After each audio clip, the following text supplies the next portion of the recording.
Everyone, welcome to teaching पाठशाला। मैं हूं आपकी एजुकेटर ज्योति। आज के इस वीडियो में हम बात करने वाले हैं कुछ एग्जाम रिलेटेड गाइडेंस के बारे में, और ये स्पेसिफिकली हम सितंबर 2022 के बारे में बात कर रहे हैं, जिसे जून 2022 का नाम दिया गया है। कुछ इंपॉर्टेंट चीजें हैं जो कि आपको दिमाग में रखनी है ताकि आपसे गलती ना हो। वो गलती अगर देखा जाए तो might be maximum student maximum time करके आते हैं, तो उन गलतियों को ही एक बार मैं नॉक करना चाहती हूँ। ऑल्दो टीचिंग पाठशाला पे ऐसे एग्जाम से रिलेटेड लास्ट टाइम गाइडेंस के वीडियोस काफी सारे हैं, आप उनको भी देख सकते हैं। बट एक स्टूडेंट ने मुझे मेल किया था जिसमें उन्होंने मेंशन किया था कि मैम वो मिस्टेक जो बच्चे एक सिली मिस्टेक समझ के हर बार करके आते हैं, अगर वो आप एक वीडियो के मीडियम से अगर बता पाती हैं तो शायद बहुत से स्टूडेंट के दिमाग में वो चीज रह जाएगी टिल एग्जाम।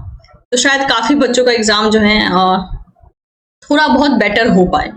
तो ऑल्दो ये कोशिश है जो कि सक्सेसफुल हो भी सकती है, नहीं भी हो सकती है, बट बीइंग अ टीचर मेरा काम है हर एक बार जब भी एग्जाम आएगा मुझे आपको गाइड करना पड़ेगा, राइट।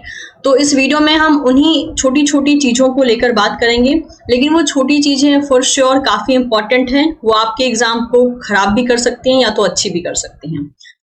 तो सबसे पहले अगर मैं पॉइंट मेंशन करना चाहूँ तो एक इम्पॉर्टेंट चीज होती है जो कि आपको हमेशा ध्यान में रखना होता है, और जो स्पेसिफिकली है कि क्वेश्चन का जो पैटर्न होता है उस पैटर्न को आपको ध्यान देना है, और उस क्वेश्चन में क्या पूछा जाता है वो भी ध्यान देना है। मेरे कहने का मतलब ये है कि क्वेश्चन में क्या पूछा गया है, क्या वो आपसे नॉट ट्रू के लिए ऑप्शन पिक करने को कह रहे हैं, या आपसे पूछ रहे हैं कि कैन नॉट बी करेक्ट, या आपसे पूछ रहे हैं नॉट करेक्ट,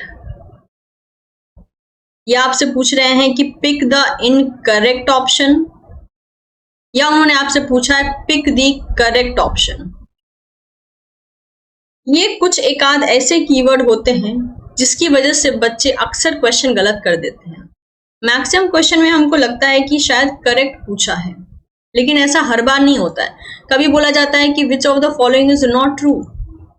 नॉट ट्रू यानी फॉल्स है। Which of the following is not correct यानी कौन सा ऑप्शन करेक्ट नहीं है। Which of the following is incorrect, ये सारे एक ही चीज को रिप्रेजेंट करने वाले वर्ड हैं, और अगर आप इन पे ध्यान नहीं देते हो आप अपना क्वेश्चन गलत कर देते हो। तो सबसे पहला नॉक ये था कि इन चीजों पे ध्यान दीजिए। ये एरिया में अगर सवाल आपके गलत होते हैं ना, आपको बहुत गिल्ट फील होता है, क्योंकि आपको अगर क्वेश्चन आ रहा होता है तो आप अपनी बेवकूफी के कारण इन सारे इन सारे कीवर्ड को नहीं पकड़ पाते हो और आप क्वेश्चन गलत कर देते हो। तो ये सिली मिस्टेक का एरिया बनती है। तो पहला नॉक ये था। सेकंड, कभी भी उस क्वेश्चन पे टाइम वेस्ट ना करें जो कि आपके लिए अनप्रिपेयर्ड एरिया है। यानी सबसे पहले आपको जो आपने प्रिपेयर किया है वो आपको सबसे पहले टारगेट करना है। क्योंकि होता क्या है ना कि अगर हमारा स्टार्टिंग का आधा घंटा या 40 मिनट ऐसे क्वेश्चन पे स्पेंड होता है जो हमें नहीं आ रहा है, माइट भी इसलिए क्योंकि हमने प्रिपेयर नहीं किया है, तो हमारे दिमाग में एक चीज सेट हो जाती है कि पेपर का लेवल टफ है। अब वो जो स्टार्टिंग के आधे घंटे या 40 मिनट में आपने अपने दिमाग में एक पेपर की जो इमेज बनाई है, वो इमेज बहुत अफेक्ट करती है आपको पेपर के साथ फर्दर प्रोसीड करने में। तो स्टार्टिंग में भले ही आप कम क्वेश्चन कीजिए, लेकिन ऐसे क्वेश्चन कीजिए जो कि आपके प्रिपेयर्ड एरिया से आए हैं। ये नेक्स्ट इंपॉर्टेंट पोर्शन होता है। कभी भी अनप्रिपेयर्ड पार्ट को आप सबसे पहले टच मत कीजिए। नेक्स्ट, हर बार मतलब कि ऐसा होता था कि कैलकुलेटर आपको नहीं मिलता था। लास्ट टाइम आपके स्क्रीन पे कैलकुलेटर था।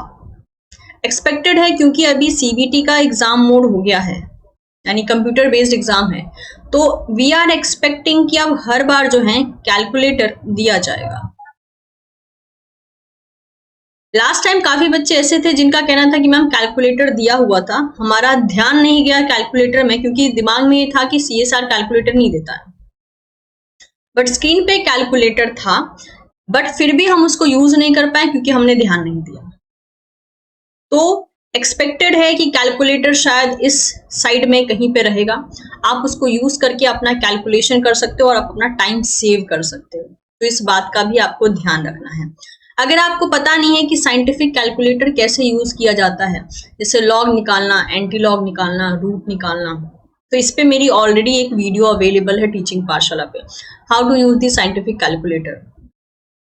इसको आप देख सकते हैं और सीख सकते हैं ताकि आप एग्जाम में सही तरीके से अप्लाई करें अगर कोई क्वेश्चन लेंदी आ जाता है तो।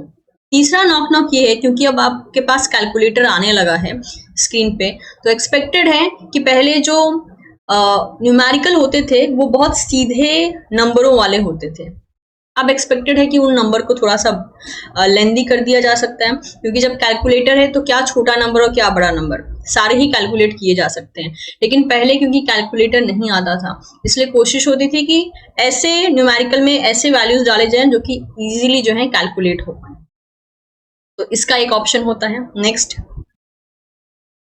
अभी के जो फिलहाल में एक ज्यादातर मुझे क्वेश्चन सुनने को मिल रहा है न्यूमेरिकल को लेके कि मैम मुझे न्यूमेरिकल्स नहीं आते हैं तो क्या मेरा पेपर अच्छा नहीं जाएगा। बट ऐसा कुछ नहीं है। अगर आपके न्यूमेरिकल्स सही नहीं होते हैं या फिर आप जो है न्यूमेरिकल्स के लिए प्रिपेयर्ड नहीं हो, तो let me tell you, numericals आपका मतलब CSIR का रिजल्ट डिसाइड नहीं करेंगे। न्यूमेरिकल को छोड़ के भी पेपर इतने मार्क्स का बचा रहता है कि आप आराम से CSR क्लियर कर सकते हो। तो अगर आपका न्यूमेरिकल प्रिपेयर्ड है तब तो अच्छी बात है, लेकिन प्रिपेयर्ड नहीं हो तो लीव इट। वैसे भी अभी 5 दिन में आप क्या कर पाओगे। नेक्स्ट, आज के टाइम जिस टाइम में ये वीडियो बना रही हूँ, अभी मैं उम्मीद कर रही हूँ कि कोई भी बच्चा जो CSIR सितंबर 2022 को टारगेट कर रहा है, कोई भी बच्चा नया टॉपिक लेकर नहीं बैठा है। This is a current time जिसमें कि आपको सिर्फ और सिर्फ रिवीजन करना है। रिवीजन कीजिए, प्रीवियस ईयर क्वेश्चन प्रैक्टिस कीजिए। अच्छा, प्रीवियस ईयर क्वेश्चन से मुझे एक और चीज याद आई। काफी बच्चे ऐसे भी हैं जो मुझसे आई थिंक 3-4 दिन हो चुका है, 3-4 दिन से लगातार मुझे कुछ बच्चों के ऐसे मेल आ रहे हैं कि वो अलग अलग प्लेटफॉर्म पे मॉक टेस्ट ट्राई कर रहे हैं, प्रैक्टिस क्वेश्चन ट्राई कर रहे हैं, और उनका कहना है कि मैम उसमें हमारी जो परफॉर्मेंस है वो 50% हो रही है, 40%, 60%। उससे क्या हो रही है, हमारी घबराहट बढ़ जा रही है, यार हम तो मॉक टेस्ट में अच्छा परफॉर्म नहीं कर पा रहे हैं।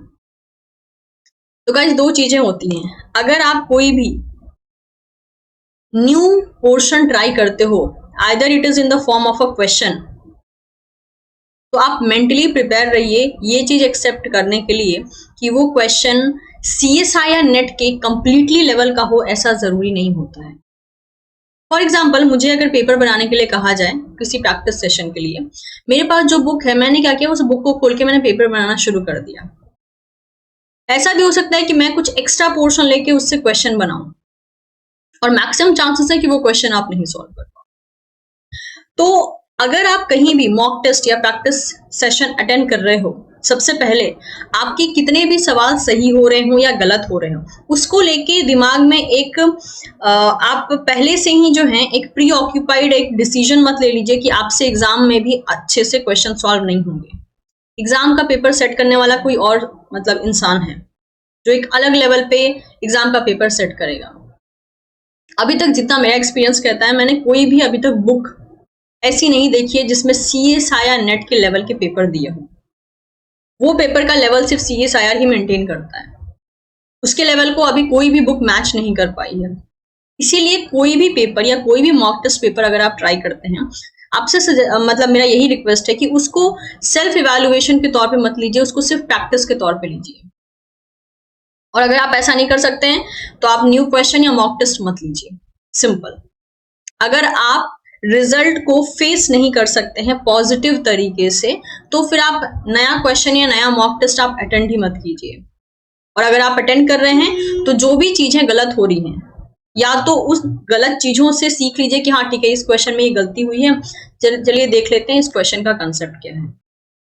और अगर आपके साथ ऐसा मैक्सिमम टाइम हो रहा है, आई विल सजेस्ट कि आप उसको लीव आउट कर दीजिए, क्योंकि अभी के टाइम में आपने जो 6 महीने से या 8 महीने से जो भी प्रिपरेशन की है, अगर आप 1 से 2 मॉक टेस्ट के कारण आप उस प्रिपरेशन लेवल को पूरा डाउन कर दोगे ना, वो आपके लिए बहुत ज्यादा एक टेंशन वाला माहौल अभी से क्रिएट कर देगा। और ये जो सवाल है, मुझे काफी दिनों से अलग अलग बच्चों के आ रहे हैं कि मैम हमने इस प्लेटफॉर्म पे मॉक टेस्ट अटेंड किया, हमारा नंबर नहीं आ रहा है, बट हमारी थ्योरीज पूरी का अच्छे से कंप्लीटेड है, हमने प्रीवियस ईयर क्वेश्चन सॉल्व किए हैं, वो सॉल्व हो रहे हैं। तो that is what I am telling you कि अगर आप प्रीवियस ईयर क्वेश्चन को सही सही सॉल्व कर पा रहे हो तो बेटर है उसी पे स्टिक रहो। अगर आप मॉक टेस्ट दे रहे हो, आपके क्वेश्चन अभी गलत हो रहे हैं, क्योंकि अभी जो टाइम बचा है 4 से 5 दिन का टाइम, इसमें आप कुछ नहीं कर सकते हो। और अगर आपको लग रहा है कि मॉक टेस्ट को अटेंड करना आपके टेंशन के लेवल को और बढ़ा दे रहा है, तो मैं बोलूंगी अभी के अभी स्टॉप कर दीजिए। बेटर है थ्योरी रिवाइज कीजिए, प्रीवियस ईयर क्वेश्चन जो बचे हैं आपके पास वो सॉल्व कीजिए, क्योंकि अभी 5 दिन में आपका जो है 5 डेज में आपका मेंटल स्टेटस, या नॉट 5 डेज, 3 डेज में आपका मेंटल स्टेटस कैसे रहता है, वो ये भी डिसाइड करेगा कि आप एग्जाम हॉल में जाकर कैसे परफॉर्म करते हो। तो ये एक बहुत इंपॉर्टेंट डिसीजन है, इसलिए ध्यान से लीजिए, इसलिए मैंने इस पर थोड़ा टाइम लेकर बोला है। काफी बच्चे ये गलती कर रहे हैं। अगर आपके मॉक टेस्ट में नंबर अच्छे आ रहे हैं, यू कैन कंटिन्यू, लेकिन आप ऐसे स्टूडेंट में से हो जिसके मॉक टेस्ट में नंबर अच्छे नहीं आ रहे हैं, लेकिन वो स्टूडेंट ऑलरेडी अच्छा खासा थ्योरी को प्रिपेयर कर चुका था, उसके प्रीवियस ईयर क्वेश्चन जो है मोर देन 90% सॉल्व हो रहे हैं, तो कोई प्रॉब्लम नहीं है, कोई कमी नहीं है आपकी तैयारी में। बस ये बोलिए कि लेवल ऑफ डीलिंग थोड़ा सा अलग हो रहा है, और अभी हमारे पास इतना टाइम नहीं है कि हम इस इशू के बारे में बैठ के बात कर सकें कि आपके मॉक टेस्ट में नंबर क्यों नहीं आ रहे हैं। मल्टीपल रीजन हो सकते हैं जिसके कारण आपके मॉक टेस्ट में नंबर नहीं आ रहे, बट क्या अभी टाइम है उस बीमारी का इलाज करने के लिए? बट अभी मतलब कि अभी टाइम नहीं है, आप उसको स्किप कर दीजिए। और अगर आप उन स्टूडेंट में से हैं जिनके नंबर अच्छे आ रहे हैं, आप कंटिन्यू कर सकते हैं। मैंने दोनों ही कैटेगरी के स्टूडेंट के लिए ये चीज बता दी। नेक्स्ट ये बोलूंगी, बी रेडी। अभी जो मैं बोलने जा रही हूँ, उन चीजों को बोलने के पीछे मेरा ये इंटेंशन नहीं है कि मैं आपको डराना चाहती हूँ, नहीं, मैं आपको बस रियलिटी से रूबरू करवाना चाहती हूँ। लास्ट टाइम जो एग्जामिनेशन हुआ था उसमें काफी ज्यादा ग्लिच हुआ था, काफी ज्यादा स्क्रीन प्रॉब्लम, काफी ज्यादा जो जिस पैटर्न से क्वेश्चन आया था वो पैटर्न ढंग से ऑर्गेनाइज नहीं था। मतलब there are so many issue during the examination, और वो इशू ने एक तरीके से आप कह सकते हो एक बैरियर क्रिएट कर दिया between a student and that students ranking. मुझे नहीं पता, लास्ट टाइम तो हमने मेल भी किया था, काफी बच्चों ने मेल किया था including me and my fellow educators. तो काफी लोगों ने मेल किया था इस इशू को लेके कि एक सीएसआर का स्टूडेंट जो कि पिछले 1 साल से तैयारी कर रहा होता है, अगर वो सिर्फ एक टेक्निकल ग्लिच के कारण अपना रैंकिंग अगर खो देता है तो उसके लिए रिस्पॉन्सिबल कौन है? क्योंकि लास्ट टाइम काफी बच्चों का बोलना था मैम हमारे क्वेश्चन से ग्राफ मिसिंग थे, किसी का कहना था हमारे स्क्रीन से कैलकुलेटर मिसिंग था, कोई कह रहा था कि हमारे स्क्रीन पे पूरा क्वेश्चन आ ही नहीं रहा था, किसी का क्वेश्चन इतने गलत तरीके से अरेंज था कि वो एक बार में उसको अटेम्प्ट नहीं कर पा रहा था, किसी के स्क्रीन पे आंसर ऑप्ट करने के बाद स्क्रीन आंसर नहीं पिक कर रहा था, किसी का आंसर इरेज नहीं हो रहा था, किसी का आंसर एक इरेज करने पे सारे आंसर इरेज हो जा रहे थे, और भी ऐसे बहुत सारे इशू थे। बच्चे लास्ट टाइम इन सारे इशू के लिए रेडी नहीं थे, क्योंकि कोई ये सारे इशू के लिए रेडी रहता भी नहीं है, क्योंकि सबको यही एक्सपेक्टेशन रहती है कि भाई एग्जामिनेशन हॉल में जा रहे हैं सब चीजें अच्छी होंगी। बट ये जो हुआ था मतलब माइट भी ये हिस्ट्री जैसा हो गया था, मतलब एक हिस्ट्री क्रिएट कर दी थी। इतनी ज्यादा इश्यूज हुए थे एग्जामिनेशन हॉल में कि मैक्सिमम बच्चे परेशान थे। might be 30% student somehow they were satisfied with their examination, but बाकी 70% जो हैं वो दुखी ही थे। तो मैं आपको ये कहूंगी कि क्योंकि ऐसी इशू लास्ट टाइम हुआ था, अभी क्या होगा हमें नहीं पता, बट मैं चाहती हूँ आप फिर भी रेडी रहें। उस टाइम में, उस 3 घंटे में जैसे हो सके, जितना हो सके अपना बेस्ट परफॉर्मेंस दीजिए, क्योंकि ये 3 घंटा ही जो है आपका बोलते ना आपका सब कुछ ही डिसाइड कर देता है। जिस भी तरीके से जो भी मिले आपको एग्जामिनेशन हॉल में, आपको लगे कि हाँ उनकी हेल्प की जरूरत है, वहां पे जो इन्विजिलेटर्स होते हैं उनकी हेल्प की जरूरत है, आप हेल्प ले सकते हो, लेकिन जैसे भी हो सके आपको मैनेज करना होगा। There is a theory that is survival of the fittest, right? आपने सुनी होगी, डार्विन की थ्योरी है। तो आपको वहां पे फिट साबित होना है, दैट्स इट। अगर टेक इशू होता है वो तो कंट्रोल में नहीं हो सकता, लेकिन कुछ और अगर इशू होता है जो कि मैनेजेबल है, जो कि किसी और की मदद लेके मैनेज किया जा सकता है, किसी और इन द सेंस लाइक जो वहां पे ड्यूटी पे रहेंगे, उनकी हेल्प लीजिए। कुछ बच्चे लास्ट टाइम ऐसे थे कि हेल्प एक बार उन्होंने मांगा और वो बैठे रहे ताकि सामने वाला इंसान उनसे आके रिप्लाई बैक करेगा कि हाँ भाई तुमने हेल्प मांगा था, बताओ क्या प्रॉब्लम है, और वो बच्चे बैठे रह गए, हेल्प आई नहीं। तो आपको भी ऐसे नहीं करना है, आपको दोबारा, या फिर दोबारा अगर वो नॉक करने के बाद भी नहीं सुनते हैं तो फिर से नॉक करना है। यस मुझे ये इशू हो रही है, इस इशू का सॉल्यूशन करवाइए मुझे। क्योंकि आपको हाथ पे हाथ धरे नहीं बैठना है, आपके 1 साल के प्रिपरेशन का सवाल है ये। तो इसलिए मैं चाहती थी आप मेंटली रेडी रहें इस चीज के लिए, ठीक है। नेक्स्ट इंपॉर्टेंट चीज, एक बहुत बड़ा प्रॉब्लम था लास्ट टाइम, रॉ स्कोर। आधी जनता इसी से परेशान है, मैम रॉ स्कोर कैसे पता चलेगा। रॉ स्कोर होता है कि भाई 200 में से आपके कितने नंबर आए। अभी जो मैं बोल रही हूँ उसको प्लीज ध्यान से सुनिएगा। रॉ स्कोर वो स्कोर होता है जो आप 200 में से नंबर स्कोर करते हो। कैसे पता चलता है, एक शीट आती है जिसे हम कहते हैं रिस्पॉन्स शीट।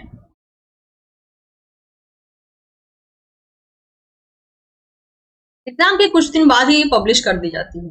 ऑब्वियसली मैं भी अनाउंस करूंगी अपने चैनल पे, लेकिन आपको भी अलर्ट रहना है इन केस अगर मुझसे स्किप हो गया तो। रिस्पॉन्स शीट वो शीट होती है जो आप एग्जामिनेशन हॉल में बैठ के भर रहे होते हो, उसको CSIR पब्लिश करता है कुछ दिनों के लिए, 2 से 3 दिनों के लिए। उसके बाद वो रिस्पॉन्स शीट आप डाउनलोड नहीं कर सकते। आपको डाउनलोडिंग के लिए जो है 2 से 3 दिन का ही विंडो मिलता है। तो 2 से 3 दिन में अगर आपने डाउनलोड कर लिया तो वो रिस्पॉन्स शीट आपके पास आ जाती है। वही एक रिस्पॉन्स शीट होती है जो आपको बताती है कि आपके 200 में से कितने नंबर बन रहे हैं। अगर आपने वो रिस्पॉन्स शीट नहीं डाउनलोड की, आपको जिंदगी में कभी पता नहीं चल पाएगा कि आपके नंबर कितने आए थे 200 में से। लास्ट टाइम काफी बच्चों ने यही गलती की कि किसी ने अपना रिस्पॉन्स शीट डाउनलोड नहीं किया। परसेंटाइल निकलने के बाद बच्चों का सवाल, मैम मेरे 77 परसेंटाइल है, मुझे बता दीजिए मेरे रॉ स्कोर कितने हैं। Let me tell you, percentile से रॉ स्कोर निकालना इज कंप्लीटली इम्पॉसिबल। क्योंकि परसेंटाइल जब निकाला जाता है तो इस बेसिस पे निकाला जाता है कि आपसे आपसे आपके जो नंबर आए हैं, आपके बराबर और आपसे कम नंबर कितने लोगों के आए हैं, डिवाइडेड बाय कितने लोग बैठे थे उस एग्जाम में, इनटू 100 कर दिया जाता है। अब बताइए, जब वहां पे आपके नंबर को कंसिडर ही नहीं किया जा रहा है, इस बात को कंसिडर किया जा रहा है कि आपने कितने लोगों को पीछे छोड़ा और कितने लोग आपके बराबरी में रहे, तो वो कैलकुलेशन आपको आपका नंबर 200 में से कैसे बताएगा। फाइनली नॉर्मलाइजेशन सिस्टम होगा ही, क्योंकि 2 यहाँ पे अगेन शिफ्ट हो रहे हैं। तो आपको इस बात का ध्यान रखना है। अगेन आई एम सेइंग, अगर आप अपना रॉ स्कोर जानना चाहते हो इस बार के अटेम्प्ट के लिए, प्लीज रिस्पॉन्स शीट डाउनलोड कर लीजिएगा। रिस्पॉन्स शीट आपको ये बताती है कि आपने कौन से क्वेश्चन का कौन सा ऑप्शन ऑप्ट किया था। उससे कैसे पता चलेगा कि आपके नंबर कितने आए हैं। उसके बाद निकलती है एक आंसर की। रिस्पॉन्स शीट से आपको अपना आंसर देखना होता है, फिर उस आंसर को आंसर की से मिलाना होता है। आंसर की में जो आंसर दिया है और आपके रिस्पॉन्स शीट में जो आपने आंसर दिया है, दोनों अगर मेल खाते हैं, मैच हो जाते हैं, तो यानी आपने वो आंसर सही किया है, आपने वो क्वेश्चन सही किया है। और अगर मैच नहीं होते हैं, मतलब आपने वो क्वेश्चन गलत किया है। इन दैट वे ओनली, गलत सही नेगेटिव वेगेटिव सब कुछ करने के बाद आप फाइनल कैलकुलेशन करते हो, जितना आपका नंबर बनता है वो कहलाता है आपका रॉ स्कोर आउट ऑफ 200। एक बार ये रिस्पॉन्स शीट का विंडो बंद हो गया, उसके बाद आपको कभी पता नहीं चलेगा कि आपके रॉ स्कोर कितने थे। इसलिए जब रिस्पॉन्स शीट पब्लिश होगी उसको डाउनलोड कर लीजिएगा। डाउनलोड करने का ऑप्शन होता है। अगर आपके पास रिस्पॉन्स शीट रहती है, आप कभी भी पता कर सकते हो कि आपके कितने नंबर आए थे आउट ऑफ 200। ठीक है। दूसरा, try to give your best in examination. Examination होने के बाद, रिजल्ट आने के बाद नॉर्मलाइजेशन सिस्टम को ब्लेम करके, परसेंटाइल सिस्टम को ब्लेम करके कुछ नहीं होगा। ये एक चेंज है जो हमें एक्सेप्ट करना पड़ेगा। पिछले 2-3 बार से हो रहा है, आगे भी शायद ये ऐसे ही चलता रहेगा। और ये इसलिए हो रहा है क्योंकि CSR लाइफ साइंस के जो स्टूडेंट एग्जामिनेशन के लिए बैठते हैं उनका नंबर थोड़ा ज्यादा है। दैट इज वाई वो 2 शिफ्ट में एग्जाम करवाया जा रहा है। इसको आप नहीं बदल सकते हो।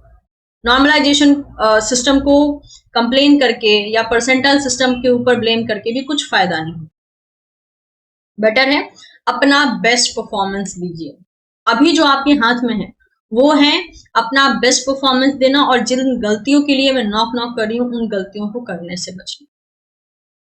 ये कुछ ऐसी गलतियां थी जो मैंने हाईलाइट की on the basis of previous attempt.